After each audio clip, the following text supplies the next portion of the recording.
Subscribe करें हमारे YouTube channel को एवं बेल आइकन दबाना ना भूलें ताकि रोज की YouTube अपडेट्स आपको मिलती रहे।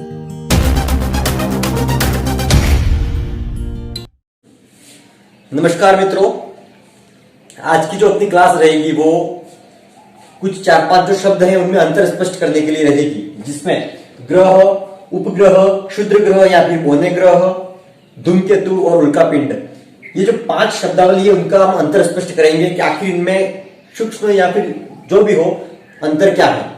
साथ ही जो ब्रह्मांड है उसमें हमारा जो सूर्य है उसके चारों जो ग्रह है 8 ग्रह हैं वो परिक्रमा कर रहे हैं, तो उनके नामों से भी मैं आपको अवगत कराऊंगा। सबसे निकटतम और सबसे दूर ग्रह कौन सा है वो देखेंगे, साथ ही पृथ्वी कहां पर है वो भी देखेंगे।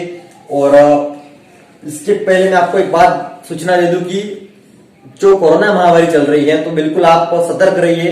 वैसे तो बहुत सी गाइडलाइंस है आपके पास भी, लेकिन फिर से मैं भी बोल रहा हूं क्योंकि मैं जिस गांव से हूं वहां पर भी अभी कर्फ्यू लगा हुआ है। कोरोना यहां पर भी पहुंच चुका है। मतलब चीन से निकली हुई महामारी भारत, राजस्थान, डूंगरपुर, आसपुर और सकानी मेरे गांव तक आ सकती है। मतलब वो किसी भी गांव या शहर में आ सकती है।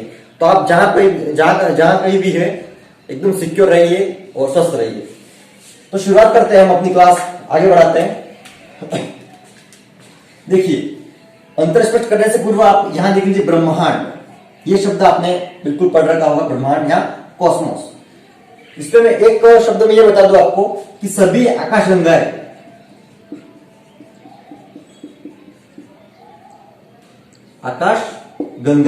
सभी आकाशगंगाएं मिलकर या फिर ब्रह्मांड में सभी आकाशगंगाएं जो होती है वो आ जाती है। ये बात आपको ध्यान रखनी है। खगोलीय भूगोल के अंतर्गत हम बात करें तो सभी आकाशगंगाएं मिलकर ब्रह्मांड का निर्माण करती हैं, जिसमें मैंने आकाशगंगा ही बोल दिया, मतलब इसमें बहुत सारे पिंड आ जाते हैं, सभी तारे और सभी ग्रह, ये सभी चीजें इसके अंतर्गत आ जाती है और वही मिलकर एक ब्रह्मांड का निर्माण करते हैं। क्लियर? ये क्या है, ये आपको ध्यान रखना है। ये है सूर्य, जो एक अपने आप में क्या है, तारा है। सूर्य एक ग्रह नहीं है, सूर्य एक तारा है। क्यों तारा है?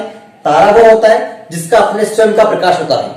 स्वयं का प्रकाश, सूर्य अपने आप में जल रहा है, उसके पास अपने खुद का प्रकाश है, तो वह एक तारा है। क्लियर? और उसके आसपास मैंने जो ये बना रखे हैं ये सभी ग्रह हैं जो इसके चारों ओर परिक्रमा करते हैं। क्लियर? इनके नाम ध्यान रखने, आपको मैंने क्रम से ही नाम लिखूंगा, यहाँ पे मैं क्रम से नाम लिखूंगा, आप बिल्कुल ध्यान रखना। सूर्य के सबसे निकटतम जो ग्रह है वो है बुध, शुक्र,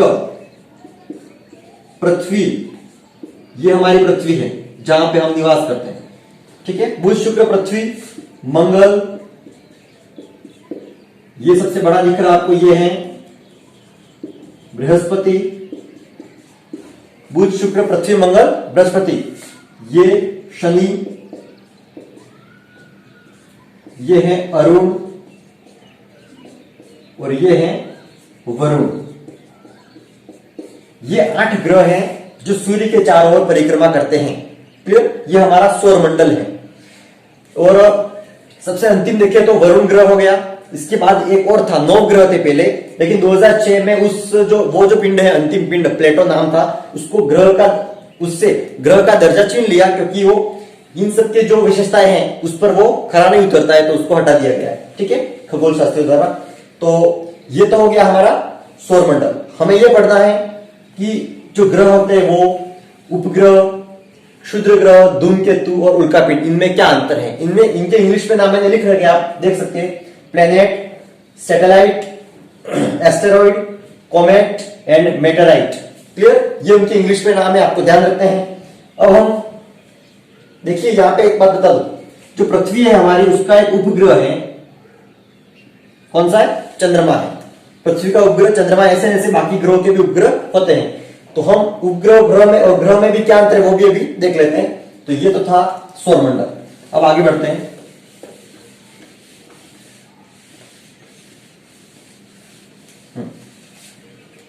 ग्रह क्या है? शुरुआत में फर्स्ट में हम देख लेते हैं ग्रह, प्लेनेट या ग्रह। क्लियर? देखिए, ग्रह की नॉर्मली एक लाइन में हम ये बोल सकते हैं कि तारे की परिक्रमा करने वाले पिंडों को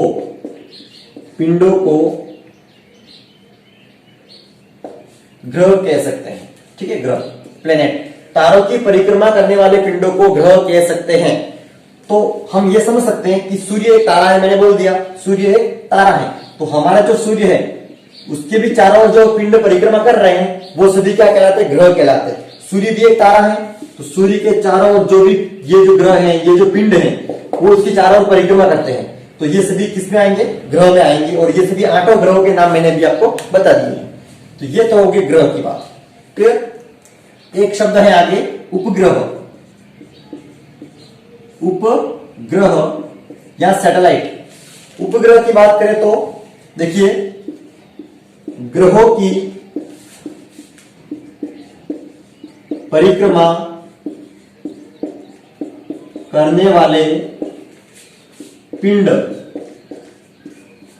ग्रहों की परिक्रमा करने वाले पिंड, ये तो थे तारे की परिक्रमा करने वाले जो ग्रह कहलाते थे। ग्रहों की परिक्रमा करने वाले उपग्रह कहलाते हैं। जैसे चंद्रमा भी एक उपग्रह है, क्योंकि ये पृथ्वी तो एक ग्रह है, इसकी परिक्रमा कौन करता है, चंद्रमा, तो चंद्रमा भी एक उपग्रह में आएगा। ठीक है, वैसे बहुत सारे उपग्रह होते हैं, सभी ग्रहों के अपने अपने। हम अपनी पृथ्वी का जो उपग्रह है प्राकृतिक उपग्रह। अब ग्रह भी 2 प्रकार के होते हैं, एक तो होता है प्राकृतिक ग्रह, उपग्रह भी 2 प्रकार के होते हैं, एक तो प्राकृतिक, एक होता है कृत्रिम।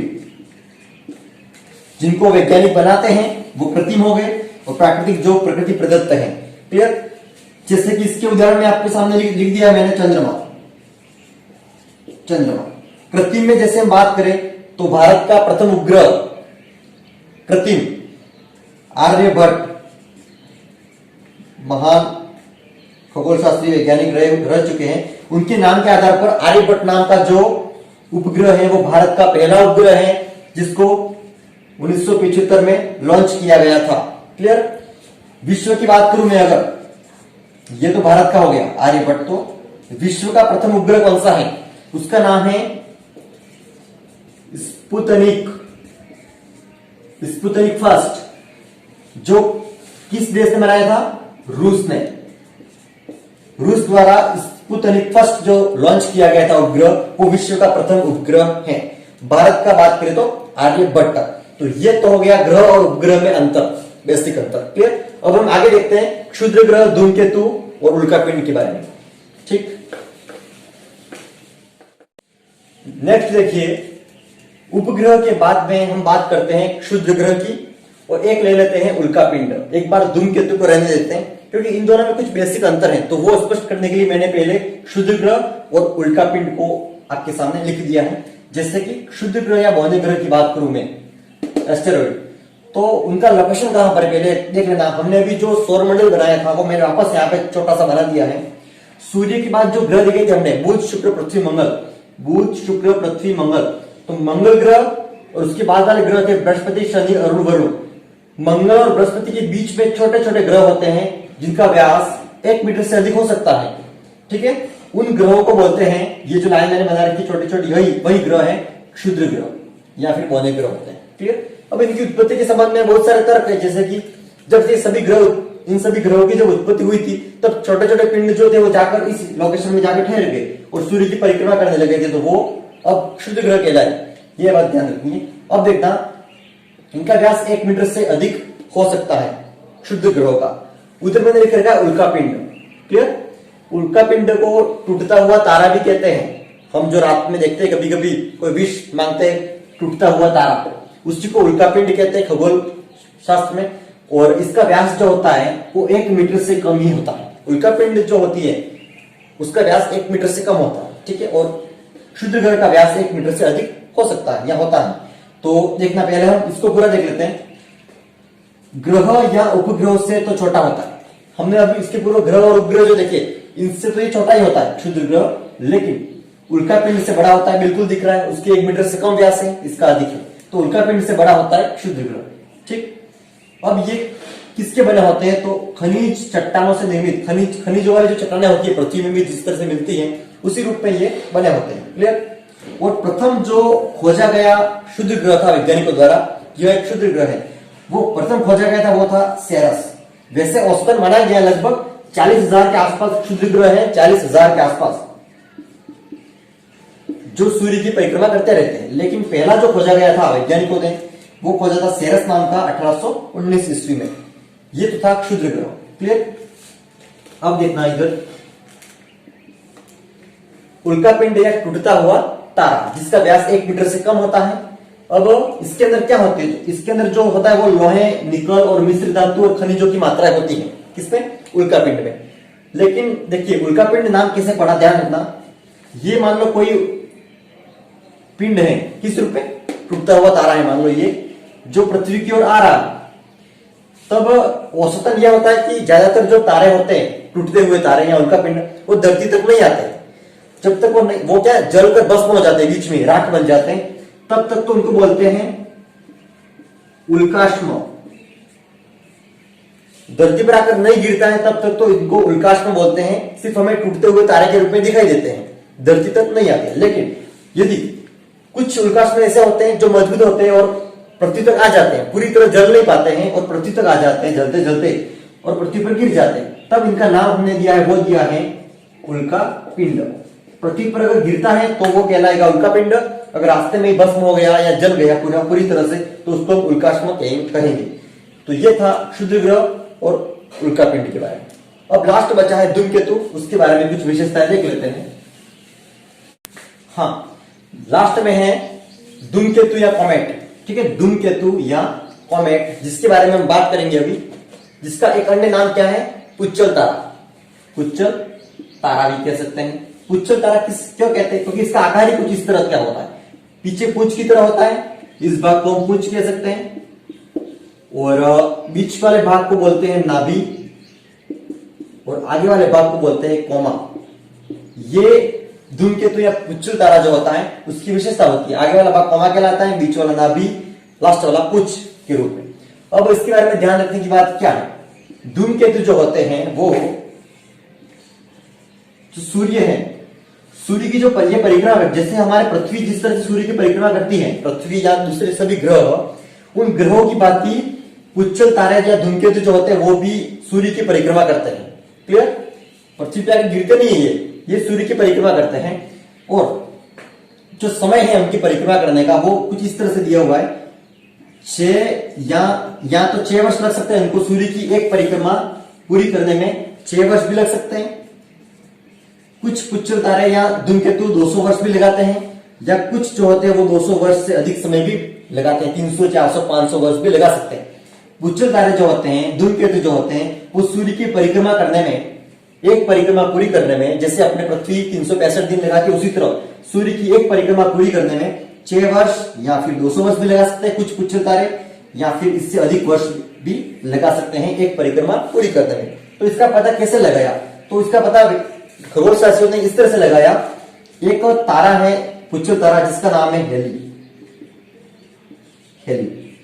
हेली नामक एक पुच्चल तारा है जो अभी लेटेस्ट जो देखा गया था वो 1986 में देखा गया था।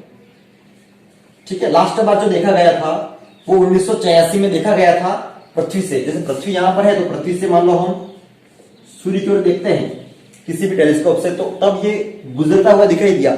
कौन सा तारा? पुच्चल तारा या फिर धूमकेतु। और उसके पूर्व भी बहुत सारे वैज्ञानिक होंगे जो 1700, 1800, 1600 में भी उन्होंने इसको नोटिस किया होगा, जो गुजरता है हर, तो कितने वर्षों में गुजरता है, तो इसका जो समय दिया वो दिया 76 वर्ष।